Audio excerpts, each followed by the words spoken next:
renforçant l'ordre public international et européen dans le but de lutter contre le terrorisme.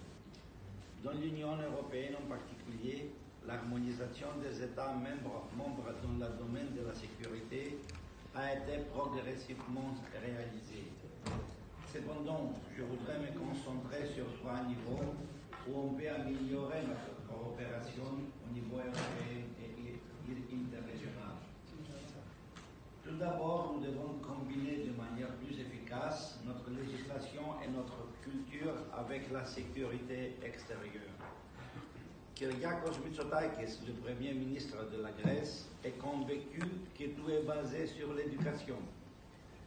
L'Union européenne a fourni des ressources pour prévenir la radicalisation par le biais de l'éducation, tandis que la directive 2017-541 du Parlement européen et du Conseil définit l'incrimination de la formation visant à commettre des actes terroristes et l'auto-apprentissage par Internet ou autre matériel pédagogique. Parallèlement, dans nos relations extérieures avec nos voisins immédiats et au-delà, nous favorisons une coopération renforcée au domaine du libre-échange, de la sécurité et au niveau humanitaire. Par conséquent, dans ces accords, nous devons renforcer la dimension éducative en diffusant les valeurs de la démocratie et de la liberté afin de parvenir à un développement humain plus élevé, ce qui est le fondement du respect mutuel et de la coexistence pacifique des nations et des sociétés de la planète. Deuxièmement, je pense que nous pouvons tirer parti de l'expérience des organisations eurasiennes. L'Organisation du traité de la sécurité collective et l'Organisation de Shanghai pour la coopération sont des institutions importantes qui visent à contribuer à la sécurité et à la stabilité intercontinentale.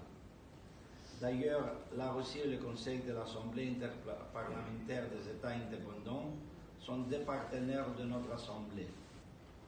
Troisièmement, l'Europe, au cours de ces dernières années, se trouve face à un défi des plus cruciaux de son histoire. Nos partenaires européens qui ont fermé leurs frontières et ont laissé la Grèce apporter seule le fardeau de l'immigration doivent comprendre que la solidarité ne consiste pas à recevoir seulement des fonds financiers, mais surtout contribuer à résoudre de manière collective un problème international qui est au fond géopolitique, social et humanitaire. Parmi les personnes qui entrent dans notre pays, seulement 2 sur 10 viennent de Syrie, tandis que les 50% viennent d'Afghanistan et du Pakistan et sont en grande majorité des immigrants économiques. Le droit international définit clairement le statut des réfugiés. En même temps, la Pacte mondiale sur l'immigration vise à un plus haut développement des pays d'origine afin que ces personnes ne soient pas obligées d'émigrer.